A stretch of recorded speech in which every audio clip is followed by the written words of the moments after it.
आज की वीडियो में करेंगे करंट के बारे में। बेटा करंट बच्चे मेरा बहुत फेवरेट टॉपिक है, रीज़न बीइंग कि इससे मेरा बहुत गहरा रिश्ता है। आप किसी भी एप्लायंसेस की बात करो घर में, मुझे फ्रिज से करंट लगा हुआ है, मुझे एसी से करंट लगा हुआ है, मुझे पंखे से करंट लगा हुआ है, मुझे हर अप्लायंसेस से लगभग करंट लगा ही हुआ है। और क्योंकि मैंने करंट को पढ़ा नहीं, मैंने करंट को फील करा, इसी फीलिंग को बच्चे इमोशन का नाम देते हुए टॉपिक स्टार्ट करते हैं आज का हमारा इलेक्ट्रिक करंट। भाई करंट तो आप सुनते रहते हो, करंट करंट करंट है तो इलेक्ट्रिसिटी है, इलेक्ट्रिसिटी मतलब है करंट।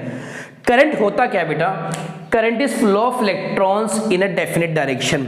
कि भाई एक डायरेक्शन में जब इलेक्ट्रॉन फ्लो करने जाए उसे क्या कहते हैं हम? करंट। और करंट को किस नाम में नापते? एम्पियर में। एम्पियर नाम के एक साइंटिस्ट थे, उसी के नाम पे इनकी असाइनमेंट बनी एम्पियर। अच्छा, एक एम्पियर में कितने करंट है भाई? देखो 6.25 इंटू 10 की पावर 18 इलेक्ट्रॉन पर सेकंड।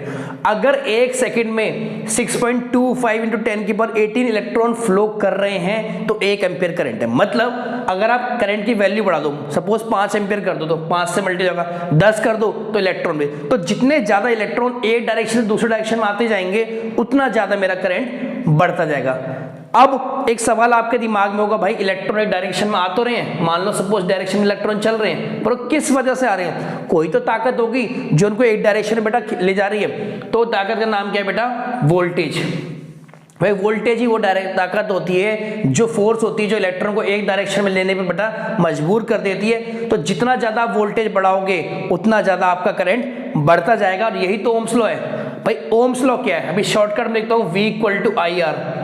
या फिर वो कहता है current flowing is directly proportional to potential difference.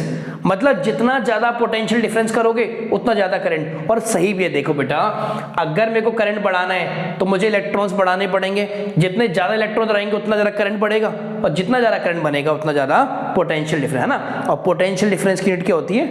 Volt. ठीक है। अच्छा, तो वोल्टेज का काम क्या है? इलेक्ट्रॉन्स को एक दिशा में दूसरी जगह में ले जाना। ठीक है। और एक ऐसा भी होते हैं जो अपोज करते हैं, वो क्या चाहते हैं कि इलेक्ट्रॉन इस डायरेक्शन में ना आए, उसे कहते हैं बेटा हम रेसिस्टर, है ना। रेसिस्टर इस तरह से बनाते हैं बेटा हमारी फिजिक्स में, है ना। और ऐसा यूनिट ऑफ रेजिस्टेंस क्या होती है? ओम।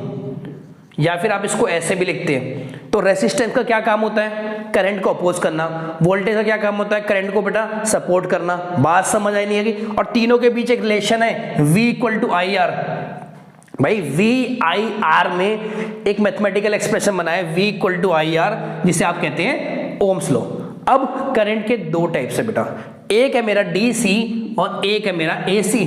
और DC की फुल फॉर्म होती है डायरेक्ट करंट, और AC की मतलब होती है अल्टरनेटिंग करंट। ठीक है। DC डिस्कवर करा था बेटा एडिसन ने, और AC करा था हमारा निकोला टेस्ला ने। ठीक है, बात समझ गए? कहीं इस एग्जाम में पूछ ले भाई किसने डिस्कवर करा था, आप बहुत सारा पढ़ के चले गए DC AC के बारे में, क्वेश्चन बड़ा सिंपल सा आ गया, किसने डिस्कवर? तो DC डिस्कवर किया था एडिसन से, और AC निकोला टेस्ला। अब देखो DC के क्या होता है बेटा? DC पॉजिटिव टर्मिनल होता है, नेगेटिव, और करंट जो होता है पॉजिटिव से नेगेटिव जाता है। बात तो सही है, क्योंकि करंट क्या है? फ्लो ऑफ इलेक्ट्रॉन्स, और इलेक्ट्रॉन क्या होते हैं बेटा? पॉजिटिव से नेगेटिव जाते हैं। ठीक है। तो DC ऐसा होता है, और AC कुछ इस तरह से होता है। इसका नाम क्या है बेटा? अल्टरनेटिंग। तो देखो अल्टरनेट होता है, कुछ एक वेव की तरह होते हैं। ऐसे समझो कि DC बेटा मान लो पानी है, नदी है। ठीक है। नदी में पानी कैसे जाता है? बिल्कुल स्ट्रेट, बिल्कुल ऐसे जाता है, बिल्कुल ऐसे फ्लो करके जाता है, बिल्कुल। और वेव कैसे जाती है? तो वेव तो ऐसे ही जाती है, तरंगे बना बना के, लहर बना के, मछली की तरह ऐसे ऐसे करके। तो इसे मान लो, तो DC is like a river, वो वाटर इन अ रिवर, और is like a wave in a river. ठीक है। अच्छा, एक बात बताओ, DC बेटा बहुत स्पीड से जाता है, एकदम ऐसे जाता है, और AC मैंने आपको कहा आराम आराम से ऐसे ऐसे चलता चलता है। तो अगर कोई चीज बहुत स्पीड से जा रही है तो उसकी एनर्जी कम लगेगी, ज्यादा लगेगी? भाई मैं हूं, मान लो मैं एक चीता हूं और मेरी कछुए से रेस हो गई। ठीक है। दोनों को 10-10 मिनट मिले, तो ज्यादा मैं थकूंगा, ज्यादा कछुआ थकेगा? मैं भाई, क्योंकि मैं बहुत स्पीड से जा रहा हूं। तो अगर देखो क्योंकि DC की बेटा बहुत स्पीड होती है, तो एक काम होता है कि बहुत दूर तक DC इस्तेमाल नहीं कर सकते, थक जाता है, पहले एनर्जी कम हो जाती है। तो DC जो है लेस डिस्टेंस ट्रेवल करता है, और AC आराम से चलता रहता है, चलता रहता है, चलता रहता है, चलता रहता है, तो बहुत डिस्टेंस बेटा ज्यादा ट्रेवल करता है। अगेन एनर्जी लॉस बेटा इसमें ज्यादा होगा। मैंने अभी एग्जांपल दिया चीता कछुआ वाला कि भाई बहुत स्पीड से आता है, धड़ाम से ऐसे जाएगा, तो एनर्जी लॉस ज्यादा होगा। इसमें बेटा आराम आराम से चलता है, जो आराम आराम से चलेगा, मैराथन रेस में बहुत आराम आराम से चलेगा, आराम आराम से, उसकी एनर्जी कम होगी। बहुत तेज दौड़ेगा, उसकी एनर्जी ज्यादा कभी। ठीक है।